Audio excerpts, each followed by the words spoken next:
என் தம்பிக்கு வந்து வாயில் புண்ணு இருக்குது அப்படின்னு சொல்லி சொன்னானா, அதனால் அவனுக்கு வந்து இன்றைக்கி ஒரு நம்ம வீட்லேயே வளர்கிற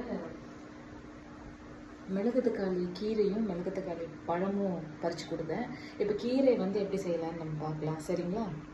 இது வந்து பச்சையாக சாப்பிட்றதே வந்து புண்ணு, அது வயிற்று புண்ணு வாய் புண்ணெல்லாம் அதுவும் எங்கள் அம்மாச்சிலாம் அப்படியே சாப்பிடுவாங்க. ஆனால் ரொம்ப கசக்கு கொஞ்சம், அதனால் நமக்கு அது பிடிக்காதில்ல. ஸோ நமக்கு எப்படி ஓரளவுக்கு சாப்பிட்ற மாதிரி நம்ம எப்படி பண்ணலான்னு பார்க்கலாம். கடாயில் எண்ணெய் ஊற்றிக்கலாம். எண்ணெய் வந்து கம்மியாக ஊற்றுங்க தயவு செஞ்சு எல்லாருமே. எண்ணெய் ஊற்றினா டேஸ்ட்டு செம்மையாக இருக்கும், நான் இல்லைன்னு சொல்லலை. ஆனால் அந்த எண்ணெயால் உங்களுக்கு வந்து வேறு வேறு ஹெல்த் இஷ்யூஸ்லாம் வருதுங்கிறதையும் மறக்க வேண்டாம். ஸோ கடுகு போட்டாச்சு.